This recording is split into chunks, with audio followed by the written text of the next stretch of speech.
In previous videos, I have asked the question, where did the name Herod come from for Herod the Great?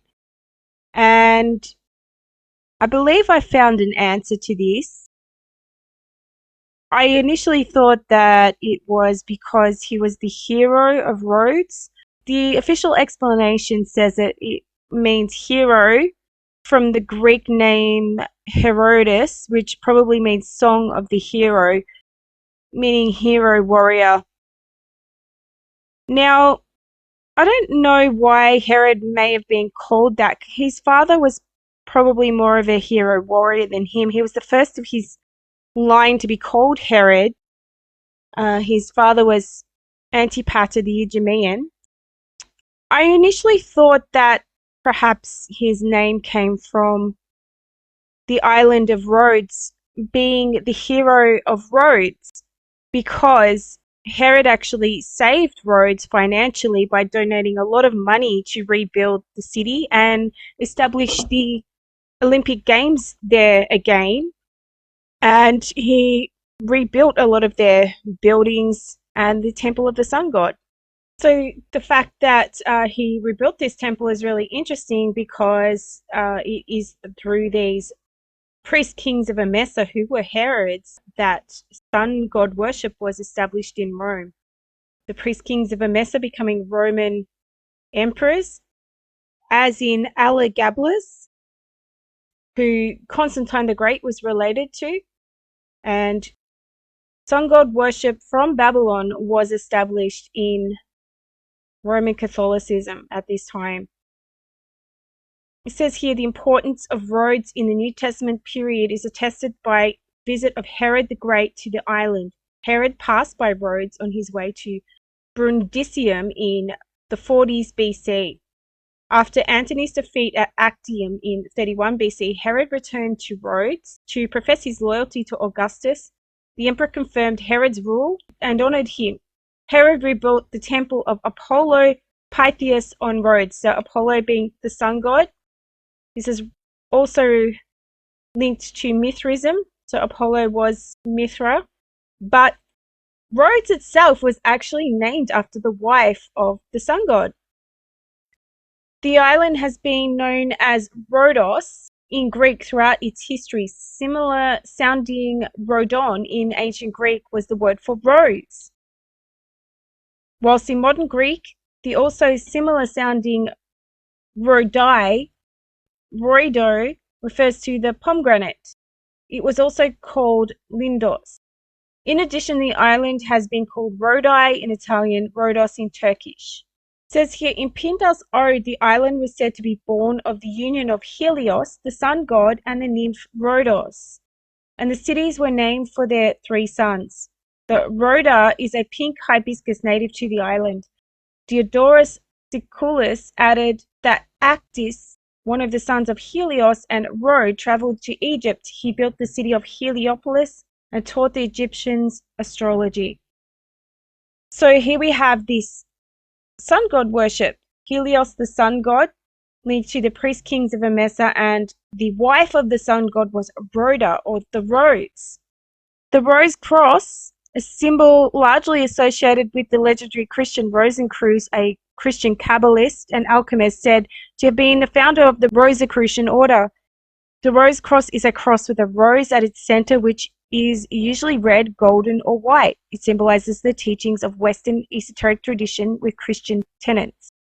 As a key Rosicrucian symbol, the rosy cross was also used by the Order of the Golden Rosy Cross and is still used by Societas Rosicruciana in Anglia. So remember that Martin Luther used the rosy cross on his symbol, the Luther Rose. Not to mention the War of the Roses, or the roses of the House of York, which was the white rose here, the red rose of the House of Lannister, and the unified Tudor rose of the House of Tudor. Whoops, I said Lannister there, I meant Lancaster. Freudian slip reference to the Game of Thrones. which the writer has a lot of information and cross-reference names relating to the House of the Dragon. I think this guy might know something. Now, if you remember that I have also linked these families back to the Exilach families via Charlemagne. Exilach meaning the banished house of David in Babylon. The Rose and the Grail mystery. One of the most beautiful and significant symbols of Western mysteries is the rose. The rose and the Grail share many spiritual resonances. The word chalice comes from the Latin word calix, which means cup, and is the name given to the cup-like sepals of a flower which support the petals. Both these symbols suggest the receptive vessel of the soul, opening to receive the inpouring of divine influence. Indeed, the symbol of the rose is even more complex than the Grail, given the beauty of its form, the number and arrangement of its petals, with their velvety texture and intoxicating perfume. A 12th century Persian poet wrote, "Mystery glows in the rose bed. The secret is hidden in the rose." Not surprisingly, the rose has long been recognized as the Western equivalent of the Eastern lotus, as a symbol of the unfolding of higher consciousness. In medieval Europe, the rose as a symbol of union with the divine may have been influenced by Arabian and Persian teachings from the time when Spain was an Islamic country. Now, I find that they brought this time up really interesting because this time of Persian and Arabian influence on Spain was actually an Exilach influence on Spain and the world. And these empires were ruled by Exilachs, and I'll prove that in my next video. That shows that the Umayyad and the Sassanid empires were highly influenced by Exilach alchemists and political influences at the time. Now, I think this is the most important part. It says here that as well as being a symbol of mystical union, the rose is particularly associated with the numerous beauty of the goddess and the love her presence evokes within the human heart. It was the most revered flower in ancient Egypt, sacred to Isis herself. Petals, whole flowers, and wreaths of roses have been found heaped upon the oldest tombs in the pyramids. The famous Latin work Metamorphosis of the Golden Ass by Apuleius is an allegory of the trials of an initiate, Lucius Light, who seeks liberation from his unfortunate transmission into a donkey. He is finally initiated by Isis himself and returned to his human shape by virtue of her roses. Alexander the Great was said to have brought roses to the West, and they can be discovered in profusion in the mythology of classical Greece. Hecate, goddess of the crossroads and the underworld, was sometimes depicted wearing on her head a garland of 5-petaled roses. Is this the actual meaning of the rosy cross? The crossroads. So we have a cross symbol with a rose in the center. Roses are particularly associated with Aphrodite, the goddess of love. One legend tells that the first roses sprang from her tears, while others say that it was a gift for God to celebrate her rising from the sea. Yet another story goes that the rose was originally white, became red when the goddess pricked her feet on the thorns as she sought her slain lover. In Rome, an effigy of the goddess Sibyl, known as the Magna Mater, Great Mother, was celebrated by being carried in procession covered with roses. A Greek legend tells that it was Sibyl herself who created the rose, as she was jealous of Aphrodite and wanted to make something on earth more beautiful than her in her rivalry for Adonis. The priestess of Aphrodite wore wreaths of white roses, and the paths of her sanctuary were strewn with roses. So in the Roman era, Aphrodite became Venus, to whom the rose was also sacred. It was also in Rome that the ancient expression of sub rosa, under the rose, originated, referring to the ancient custom of hanging roses over a council table to indicate that everything spoken was to remain secret. Secret societies. That makes more sense too for the Rosicrucian rose. This custom may have derived from ancient Egypt, image for Horus, the divine son of Isis, called Harpocrates by the Greeks, sitting within a rose with his finger to his lips, ordaining silence about the mysteries.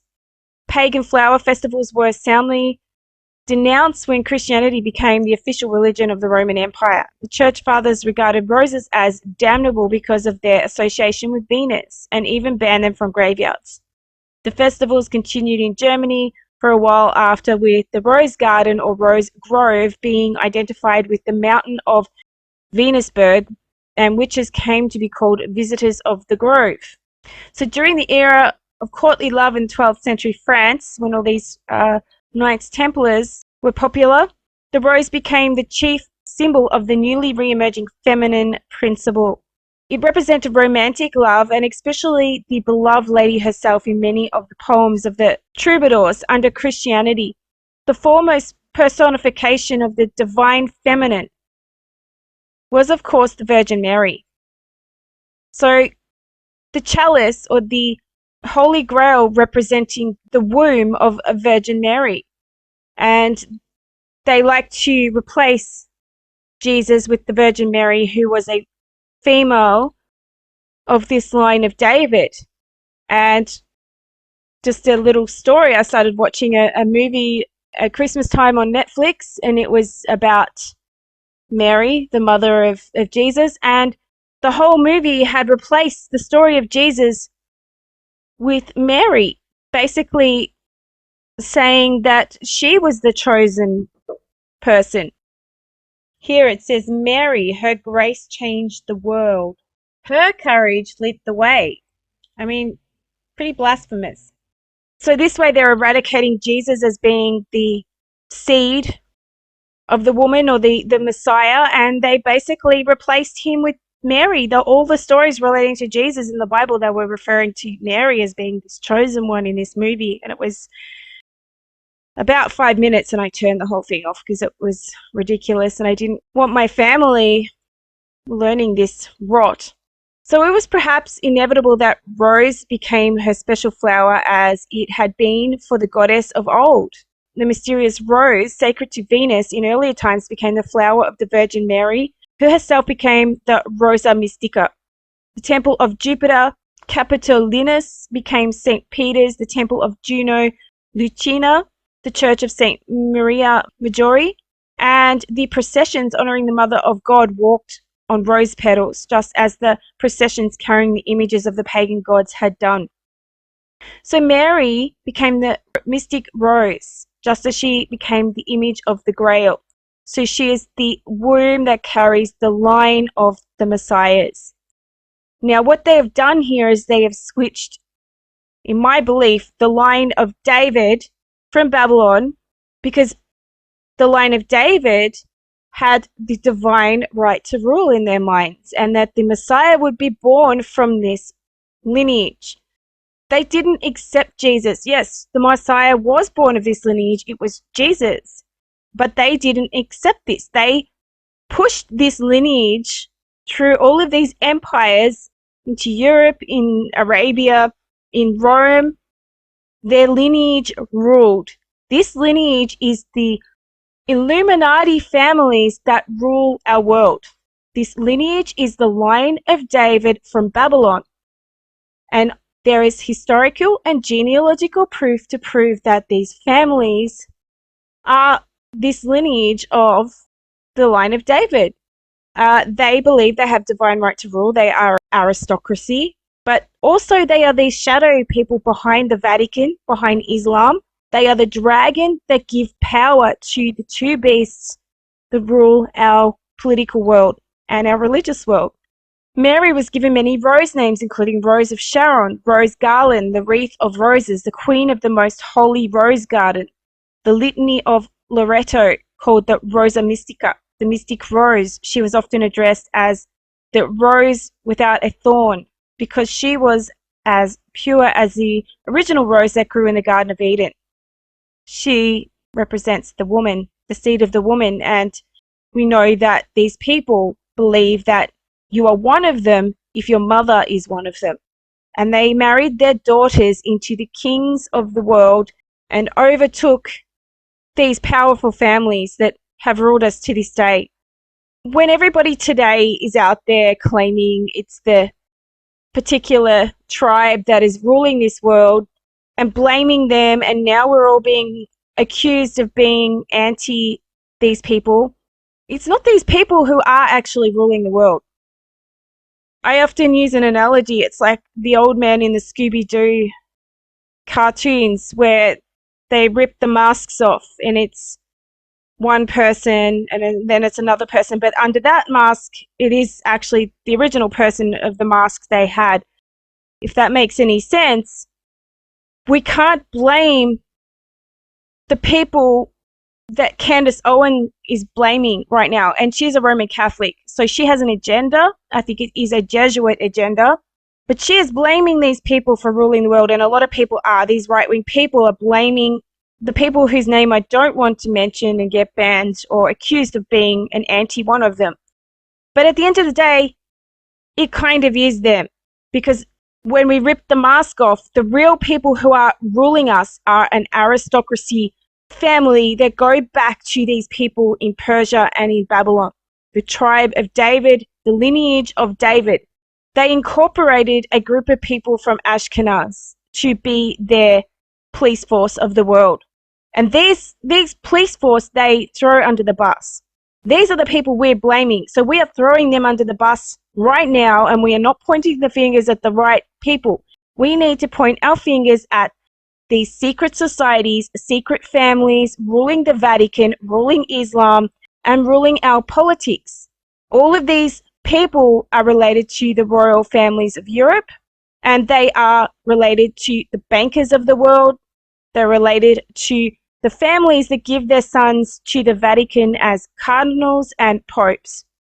And they consider themselves Lucifer. So when they say that they want us to worship Lucifer, as 33rd degree Freemason Albert Pike said, in the long run, it would be Jew against Islamist, and they would destroy each other, Christian against nihilist or atheist. This is what's happening now, this war against right and left, this Hegelian game they have created where we're all fighting each other, we're all destroying each other. The end result was the worship of Lucifer. They are Lucifer. And why are they Lucifer? Because according to their belief system, which is Babylonian Talmud Kabbalah, they are the top 3 Sephirot of the Tree of Life. And they are the only 3 Sephirot that contain the light of God. We are broken vessels, and we are stopping them from ruling the world, stopping them from having their Tikkun Olam. And so at the end of the day, Luciferian worship is worshipping them as gods, their divine right to rule, which comes from the promise to the lineage of David, because they do not believe that Jesus was the king of David and that his divine right to rule as the king and priest of Melchizedek is legitimate. So in Albert Pike's letter to Manzini, it says the Third World War must be fomented by taking advantage of the differences caused by the agentur of the Illuminati between the political Zionists and the leaders of the Islamic world. Okay, so let's stop for a second and actually look at what Albert Pike is saying here. He's saying the Third World War must be fomented by taking advantage of the differences caused by the agentur. The agentur, or the agent of the Illuminati, between the political Zionists and the leaders of the Islamic world. The differences between these two groups of people and nations were created and caused by the agents of the Illuminati. So basically what he's saying here is these Zionists and Islamists were created and caused by the Alumbrados, or the Illuminati, or the families behind them. They created these particular groups and their differences to cause differences and political contention and war. The agents of the Illuminati families, as he describes here, took advantage of these differences to create war between two groups of people. The war must be conducted in such a way that Islam, the Muslim Arabic world, and the political Zionism, the state of Israel, mutually destroy each other.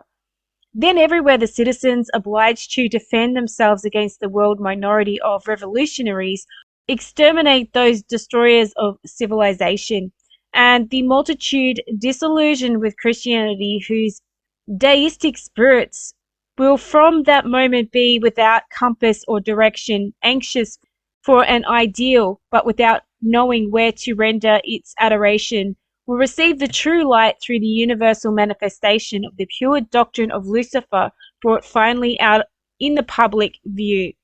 So according to the Chabad website, the top three Sephirot, known as Kokma, intellect, Bina, emotions, and Dat, wisdom, are the first three Sephirot that contain the light. These Sephirot are the soul faculties that conceive any matter and produce the original idea. They are often referred to as the first flash of intellect, containing all the details of the idea, but as yet concentrated and obscured. The first letter of the tetragrammaton Yud resembles a dot, symbolizing the potential of what is contained within the Sephirot. Says here, in fact, every sephir is divisible into two aspects of lights and vessels. The light of the Sephirot are simple and formless. They reflect God's infinite power as revealed within the Sephirot. The vessels have specific characteristics and thereby reveal God's power of limitation and finitude. It is through the Sephirot that the Ein Sof, which by definition is infinite, creates and conducts the finite worlds. So right now we have this World War III of Albert Pike playing out. We have the right-wing Roman Catholicism brought to us through Charlie Kirk, Candace Owens, Russell Brand, and they are pushing a masculine conversion to the Orthodox Church, because a lot of people won't return to the Roman Catholic Church, but what the Roman Catholic Church have just announced is they wish a unification of the Orthodox Church back to Rome. On the other hand, we have the left of the Hegelian dialectic. We have woke politics promoting Islam and are anti-Israel. Although the right is also anti-Israel, the left now are anti-Israel, and some of the right are pro-Israel. We have people following Trump who are pro-Israel. So it's pitting everybody against each other. So now we have the left who are pro-Islamic, even though Islamists hate everything the left stand for and would probably have them terminated in a fully Islamic country, and the women forced to cover from head to toe and have no rights. We can all see the injustice of both sides of this argument of what's happening to innocent people within these problems that have been created by the governments of these countries and nations, not by us. The governments run through Freemasonry and allegiance to these particular aristocratic ancient families. And now we have also the conspiracy theorists of the nihilists or the atheists, people like David Icke, who has promoted for years that this aristocracy is actually related to reptilians because they are a dragon lineage. He actually believes they're related to aliens and reptilians, promoting this attitude. I just watched a video from David Icke saying that the whole Abrahamic faith is fake. And I kind of actually agree with him to a certain extent, because I believe that the three Abrahamic faiths of Islam, Roman Catholic Christianity, and Zionist Kabbalah, Babylonian Talmud, are actually created by these people. But that does not mean that Abraham was not real, or that God is not real, or there is not some truth in the Bible. and the history of the Bible and the history of the world.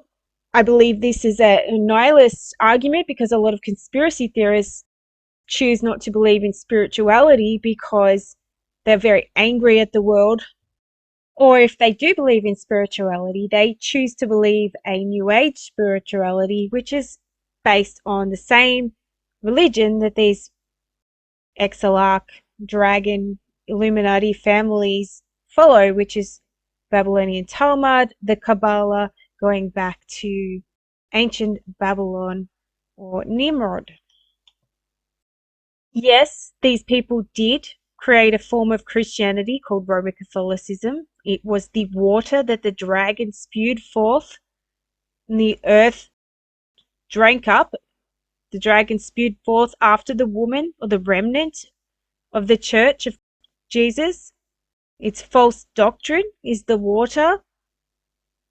And if these dragon people created Christianity, as in Jesus himself or Christ in his message, why did they hate it so much? Why did they go throughout the earth persecuting and murdering Christians?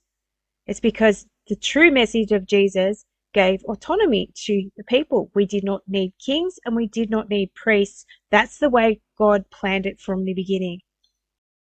And so we have this war unfolding right before our eyes, World War III. What is the divine right of kings? The concept of the divine right of kings comes from the biblical idea that governmental authority derives from God.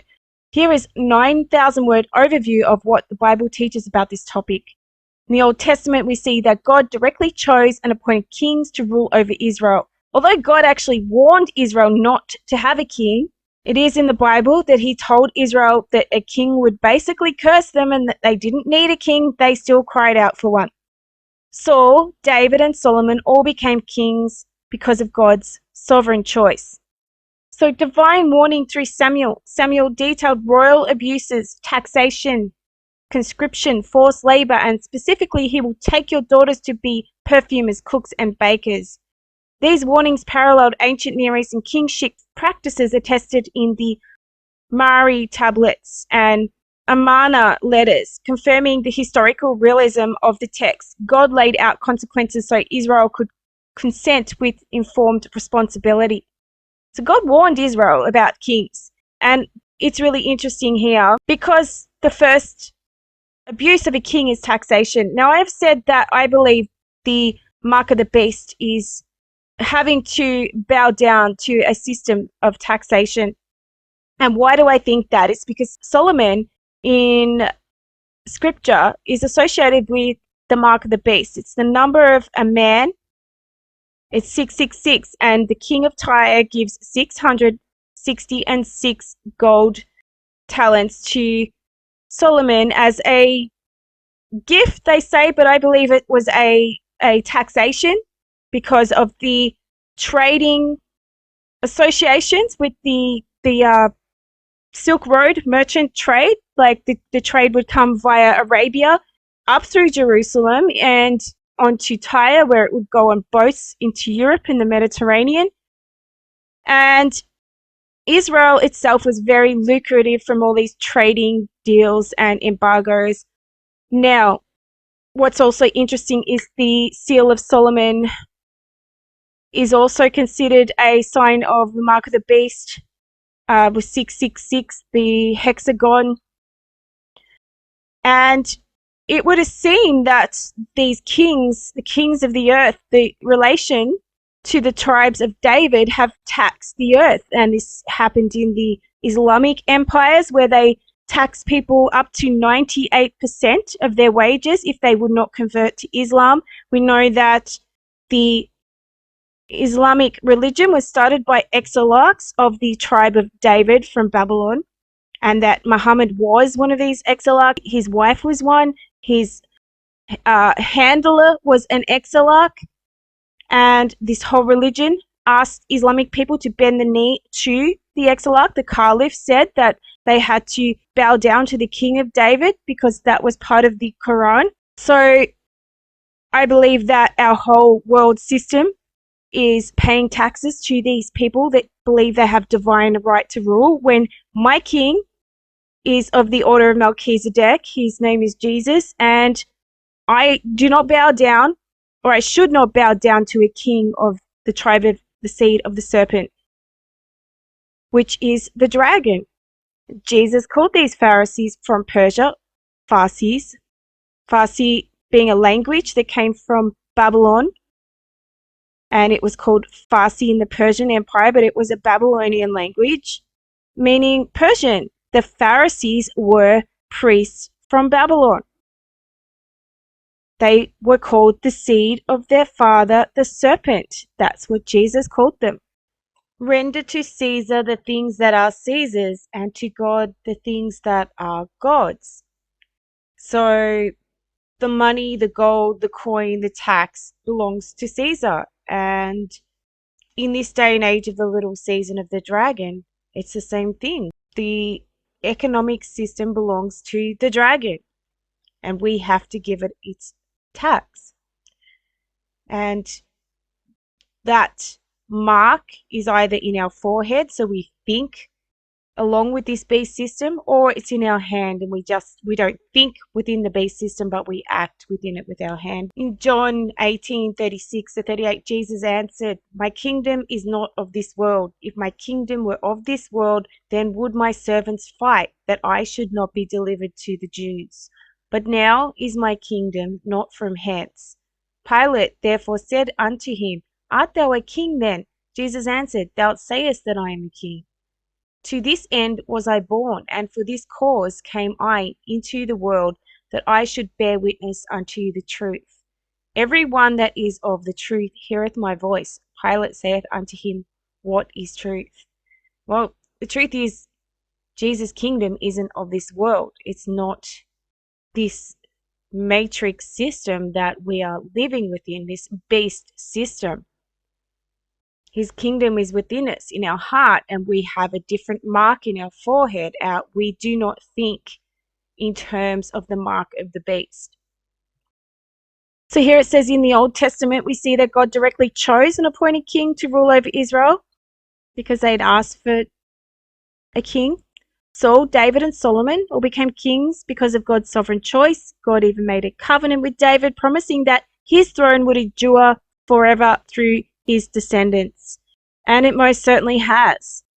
We still have these kings of David on the thrones of the world.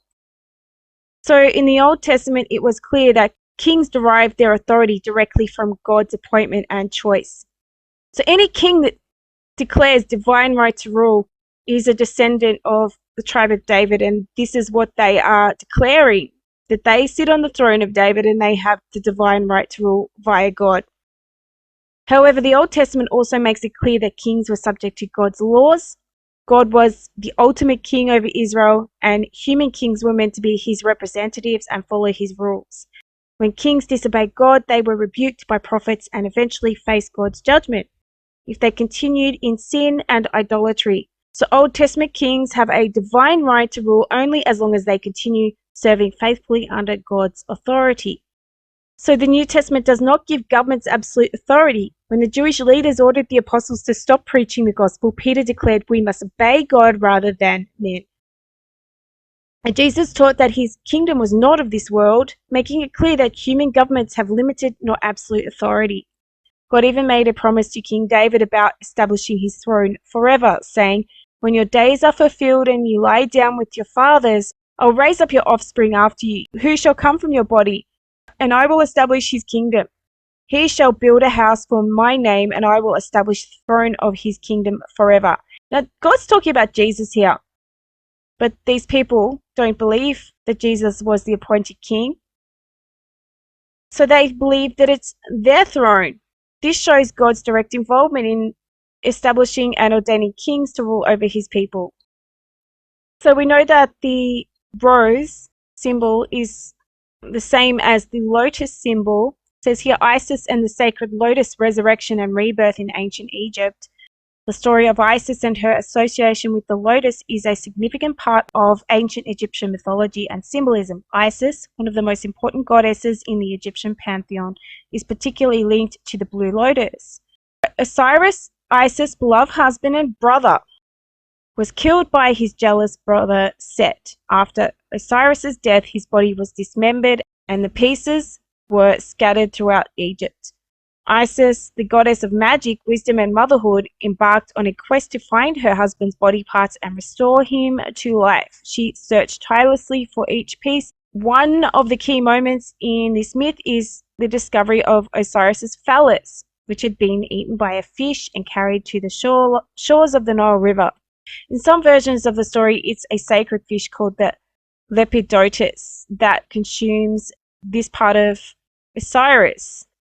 So according to the myth, as Isis searched for Osiris' missing parts, she encountered a blue lotus in the marshes along the banks of the Nile. The lotus was a symbol of resurrection and rebirth in ancient Egypt due to its habit of retracting its flower and submerging them underwater at night, only to resurface the bloom anew with the morning sun. So here we have this sun god worship. So Isis, recognizing the lotus as a symbol of rebirth, places Osiris's phallus within it. The lotus magically restored his vital piece of Osiris, emphasizing the cyclical nature of life, death, and rebirth. So I've spoken about this story of Isis and Osiris. We know that it's the story of Semiramis, and that goes back to Nimrod. I believe the story comes from Noah and his wife and Ham. I think that what happened to Noah's wife when Noah was drunk was she was raped by her son Ham. Or, I don't know if it was consensual, but the result of that connection was Canaan. And Canaan was cursed by Noah. Why would Noah curse a child? Because his son saw him naked? It doesn't make any sense. And we know that in the Levitical law that if you see your brother's nakedness, it means that you're sleeping with his wife. And that it would appear to be what's happened with Ham and Noah. I believe the result of that union was Canaan. And here we have the story of Isis, Osiris, and Horus. Set being Shem, who put Nimrod to death, it is said.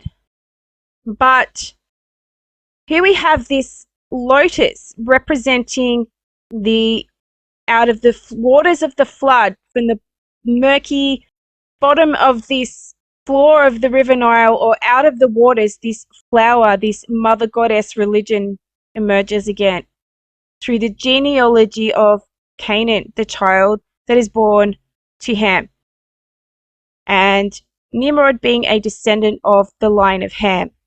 This mystery religion is the re-establishing of the religion of Cain before the flood. So the lotus and the rose represents this mother goddess religion, inheriting the genealogy from the mother, which would have been the wife of Noah, and what these Kabbalists believe, that they are part of this inheritance of divine right to rule through the mother. And the mother represents the seed of the woman, the prophecy to Eve in Genesis, the seed of the serpent and the seed of the woman. They believe that through their chalice or through their grail, through the womb of the woman, the seed of the woman, who represents the lotus or the rose flower, that the Messiah line or the light, the Lucifer line, is born. Again, they are the top three Sephirot, they are Lucifer. Through them, the light is brought to the world. Because we have no light in us, we are broken vessels according to their Kabbalistic religion. They are the light of the world. And through their lineage, we have the worship of Lucifer. Here on Wikipedia, it says the rose has been a symbol of Lucifer in various contexts, often associated with themes of creation, existence, and power. The sigil of Lucifer, a 9x9 magic square, is one representation, where the rose symbolizes creation and the inverted triangle represents water. The rose's association with Lucifer is further explored in discussions about the rose cross symbolizing the resurrection of light and renewal of life. The rose's connection to Lucifer is also evident in its use in Masonic rituals and its historical significance in the ancient Egyptian culture as a symbol of secrecy. So Lucifer also represents Venus, and so does Isis. Is that why Jesus tells them that he is the bright and morning star? He is the light of the world, and not them. The motive of a heavenly being striving for the highest seat of heaven, only to be cast down to the underworld, has its origin in the motives of the planet Venus, known as the morning star. Similar theme is present in the Babylonian myth of Etana. The Jewish encyclopedia comments the brilliancy of the morning star, which eclipses all the other stars but is not seen during the night, may easily have given rise to a myth such as was told of Etana and Zu. He was led by his pride to strive for the highest seat among the star gods on the northern mountain of the gods, but was hurled down by the supreme ruler of the Babylonian Olympus. In Freemasonry, we have the Temple of Solomon, the Line of David. We have the two pillars. Basically, in the middle, we have the Eye of Horus, the sun god, and which is often depicted as a rose as well, or a flower. So these pillars, Jachin and Boaz, have the third pillar in the middle, which is the path to enlightenment, or Lucifer, the Eye of Horus, the son of Isis and Osiris, which is the mystery religion of Babylon, Nimrod, the mystery religion out of the flood from Cain. Is this the crossroads, the rosy cross, where we come to the crossroads of spirituality, the ladder of Jacob that goes up to the spiritual realm? I remember as a kid, my mum had a copy of this book, The Cosmic Conspiracy, and I'm not really aware of what's in it today, but I always remember this picture on the front of it, which was this rose and the Eye of Horus on the pyramid. It was my first introduction to Christian conspiracy. In tarot, we have the High Priestess card, and she is seated between the pillars of Boaz and Jachin. And her symbol is the pomegranate. Just earlier, we saw that the pomegranate was also a symbol of the rose. She's the mother goddess, the light, the way to the spiritual realms, the chalice of Messiah, the line of David. And notice what she's holding in her hand. She has the Torah, the books of the Old Testament. On the Kabbalah tree of life, we have the top crown, Kether, the corona, crown, the Bina, and the Chokmah. These represent these groups of people in their own minds, that the light of the world is in these three Sephirot. The whole system of Freemasonry is based around Solomon's temple, or the throne of King David. Solomon was the son of King David, and we have this crown at the top of the Sephirot that represents the throne of David.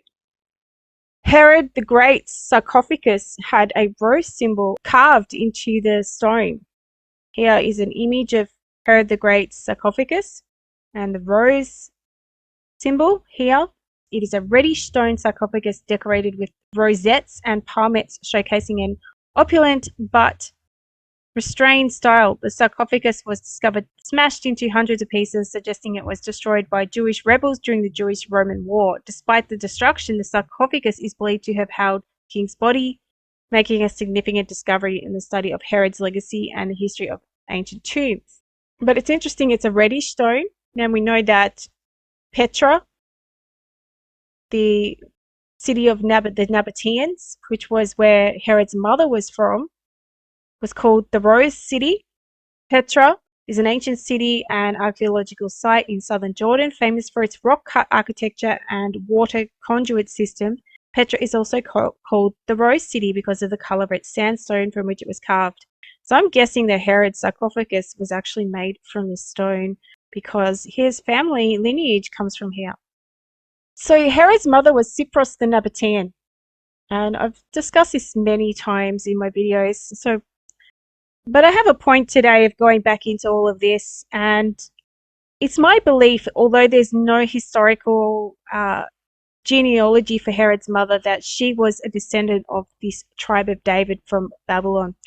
It goes back to her father, Aretas III of the Arabs. And as I've shown in previous videos regarding these Exilachs, they were more than often considered Arabs because they were powerful within the Arabic empires, the Parthian Empire, the Persian, which is Persian, coming from these tribes that were involved in Babylon, then Persia when Persia took over, the Parthian Empire during Rome, which became the Sasanian Empire, and the Abbasid, Umayyad empires. And I have evidence to show that these empires were ruled by Exilachs. Her family lineage gets pretty confused by the time you get back to Aretas, the first king of Nabatea. It starts to get lost. We don't know who they are, and they say she's related to Abraham and Ishmael via Hagar, the Pharaoh. I mean, that's kind of guessing. There's no real foundation of lineage on her side.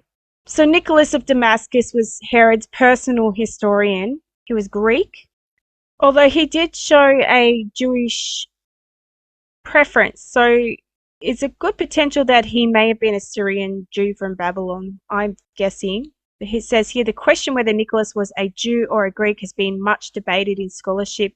If he had non-Greek roots, he must have been at least thoroughly Hellenized. Later ancient sources refer to him as the peripatetic. Since Nicholas wrote a work on the psyche, he may well have been like Philo in the school of the Pythagoreans or Platonists, and been part of the syncretization of Judaic monotheism with the monotheism, the monad, the good of those two schools. So Herod was born around 72 BC in Idumea, south of Judea. He was the second son of Antipater the Idumean, high-ranking official under Ethnarch Hyrcanus II, and Cypros, a Nabatean Arab princess from Petra in present-day Jordan. Herod's father was by descent an Edomite. His ancestors had been forcibly converted to Judaism. Herod was raised as a Jew. Strabo, a contemporary of Herod, held that Idumeans, whom he identified as Nabatean origin, constituted the majority of the population of western Judea, where they commingled with the Judeans and adopted their customs. This is a view shared also by some modern scholarly works which consider Idumeans to be either Arab or Nabatean in origin. Thus, Herod's ethnic background was Arab on both sides of his family. According to Josephus, Herod was a descendant of Eleazar Maccabeus, Uran of the Hasmoneans. Now, that would have to come in from his mother's side. Josephus also has a go at Herod's historian, Nicholas of Damascus, for saying that Herod was related to the Babylonian Exilachs, or the tribe of David. In this book, Herod in History, it's written by Kimberly Zazkowski, or is that Zarkowski? I don't know, I've butchered that name. And Benedict Eckhart, writing on this book, it says, thus, by taking into account the recurring themes of universal history, Jaskowski and Eckhart broadened the critical perspective and re-examined several Herodian questions that were previously considered as falsifications devised by Nicholas of Damascus. One is that the Babylonian Jewish genealogical origin of Antipatros, Herod's father, which Nicholas, as a good courtier, is supposed to have invented for Herod. As Jacob Nausner had pointed out before, A History of the Jews in Babylonia, it is quite possible that Antipatros' family settled in Idumea on their return from Babylon, and after a regular social and political rise moved to Jerusalem in order to serve the Hasmonean rulers. Likewise, Nicholas' taste for prophecies, which are numerous in the universal history, validates the authenticity of Menaheim's prophecy as a whole. Nicholas had an Essenes predict the initial success of Herod and then his downfall.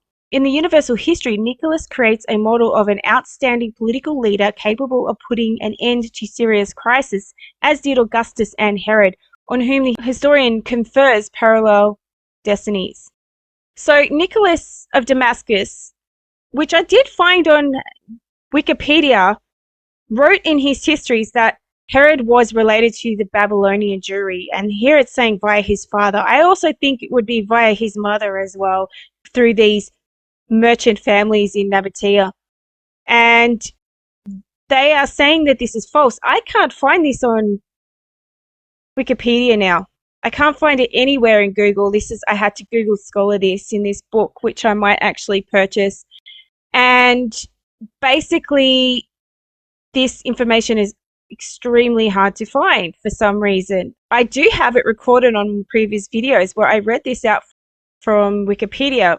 Maybe it's still there. I just can't find it for the life of me, and I don't know if it's been taken off. So I found this woman, Meshayanth Bat Salathiel, and she was married to this guy, Hystaspes of Parthia. It says alternative mother of possible child is Rhoda, Princess of Persia. So Rhoda, meaning rose. Her name is the same as Rhode, or the nymph mother goddess of the sun god, the island of Rhodes. Rhoda, Princess of Persia. Her father was Gobryas, governor of Babylonia. This woman, Mesha, was mother of Darius the Great, king of Persia, and her family were of the tribe of David. So is this perhaps the story of Esther? Is this woman the personification of Esther, the book of Esther? It says Mesha, or Rhoda, Princess of Persia, was that the same name for her? It says here that her family go back to Amun-Hut David, 17th king of Judah, Kosem Hut David. She's the lineage of the Exilachs of Babylon, and she marries into Persian royalty. And she has the son Darius I. Xerxes I, king of Persia, was the lineage of the tribe of David. Malachi Hut David, on his grandmother's side.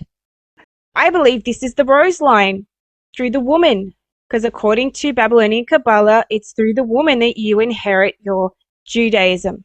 If I look at Rhoda in GeneaNet, it has Rhoda, Rhodangun, or Rhoda, Princess of Persia, and she married Zorobabel.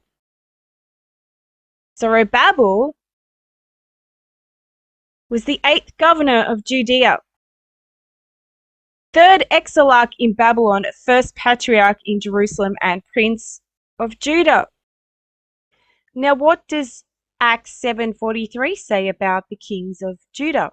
It says, "Yea, ye took up the tabernacle of Moloch and the star of your god Remphan, figures which ye made to worship them, and I will carry you away beyond Babylon." And this is what's happened, is this house of David and a lot of the aristocracy of Judea. It was only the peasants and the farmers that were left in Judea by the Babylonians.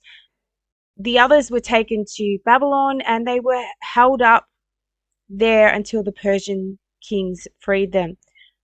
So they were not held in squalor or horrible captivity. They were actually treated like kings themselves. They just weren't allowed to leave Babylon. So in this little image here, it says, "Judah hath dealt treacherously, and an abomination is committed in Israel and in Jerusalem. For Judah hath profaned the holiness of the Lord which he loved, and hath married the daughter of a strange god." Was Herod's name some kind of relation to this woman, Rhoda, the mother goddess, the mother who married the sun god, Rhode? We know that the priest kings of Emesa were sun god worshippers. We know that the Nabateans were sun god worshippers. They worshipped the zodiac. So did the priest kings of Emesa. The book of Esther tells a story of deliverance of the Jewish people. We are shown a Persian emperor, Ahasuerus, loosely based on Xerxes, 485 to 464, who makes monumentous decisions for trivial reasons, and his wicked minister Haman, who takes advantage of the king's compliance to pursue a personal vendetta against the Jews by having a royal decree issued ordering their destruction. The threat is averted by two Jews, Esther and Mordecai. Their influence and intervention allows the Jews to turn the tables on their enemies and rout their attackers. This deliverance is commemorated by the inauguration of the Jewish festival of Purim. I also believe this is the masked festival of Venice, on the 14th and 15th of Adar, mid-February through to March. This is the Persian and Jewish link to the merchants of Venice and the black nobility families. The book confronts the modern reader with important themes, the evil of genocide and racism. This lady, Rhoda, Herod, hero of Rhodes, is what I thought Herod might be referring to. He's the Rhode, or the man who was born from the mother goddess Rhode. Rhode, princess of Persia, was the Persian wife of the third Exilach of Babylon, Zorobabel, and the family lineage were of this Exilach family. But not only that, Mesha, the woman who married a Persian king and had the child, Darius the First, the great king of Persia, has now established the throne of David on the Persian throne via her child. Children: Aramades of Persia, Artabazanes of Persia, Xerxes the First, the great king of Persia, Candravana of Persia. All of these Persian kings are now of the lineage of David. Now we can see where this line comes from in Venice. It says here that Rhoda's name of Parthia, her parents were Rhoda, so she was the child of this Exilach, half siblings on the side of Parthian family, Mesha had David. So this Rhoda's name is a half sibling of Mesha, had David's son Darius the First, the great king of Persia. So Rhoda, the mother of Radhazname of Parthia, who was half sibling with Darius the Great of Persia, and this is where this Exilach lineage enters into the line of Persia, Arabia, and all of the kingdoms of the Arabic nations, like, for example, Emesa, the priest kings of Emesa, the Herodian family enters into that, and into the emperors of Rome. This is the beast of the sea. We have the beast of the sea that's represented as the Hellenistic leopard, the lion of Babylon, the feet of the bear of Persia, and its power is given to it by the dragon of this Babylonian Exilach system. I believe that this Rosalind Chapel, this story of the Mary Magdalene giving birth to the family of the lineage of the Messiah, is the exoteric version of what the esoteric really is, this line of David from Babylon that is ruling our world right now. It is the dragon line, the dragon family, and it rules and gives power to the two beasts, which is the Arabic beast of the earth and the Mediterranean beast of the sea, the Roman Catholic Church, Islam. And it rules our politics, and it's infiltrating our politics right now and causing us to fight between ourselves to bring out this Luciferian religion where we must worship them, where we will own nothing and be happy because they inherit the earth and we are their serfs and servants. we are their slaves. And I think that this is what the symbol of the rose means. It is going back to the mother goddess and the lineage of these people marrying into the empire of Persia. All of these Babylonian, Persian, mystery religion families intermarried with this Exilach family, the dragons, who are the line of David, and they are the seed of the serpent or the seed of the dragon because Jesus called them this. But the story of the Bible is really simple. It's the same people that killed Jesus, the high priest, the ruler Herod of Judea, who was described in Revelation 12 as the dragon, are the same people coming after the true woman, the true church. And they're the same people at the end of time that are ruling during the little season of the dragon. Woe to the inhabitants of the earth and of the sea, for the devil is come down unto you having great wrath, because he knoweth that his time is short.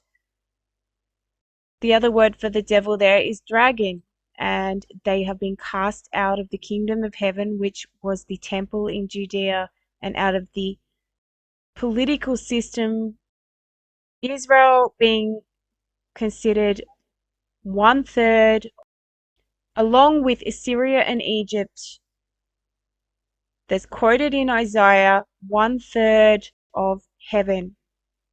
The final third cast out in 70 AD, and the leaders and the priesthood of this system, the dragon and his angels, persecute the saints. He is the seed of the woman. There's only one seed of the woman, and that was Jesus, who was conceived by the Holy Spirit. The woman was Mary. And they try to replace this story by saying they are the lineage of Mary Magdalene, the Rose Line, the Rosalind Chapel, all of this Da Vinci Code nonsense and this Priory of Zion information that is basically these secret societies, secret families ruling our world. They run the Vatican, the Jesuits, they run Islam and the caliphs, all of the political, religious, and royal institutions on earth. The secret behind who's really running this earth are the secret societies and families and mystery religion, tying back to this tribe of David that has tried to keep its royal lineage viable and eradicate the message of Jesus and true Christianity. It declares its divine right to rule, ordained by God. The line of David will be forever on the throne. The kings of David and Judah, the priest of Aaron and the Levites, global elite aristocracy and their priesthood, Roman Catholicism, and the false prophet Muhammad, Islam. This is the little season of the dragon. Thanks for listening, everyone.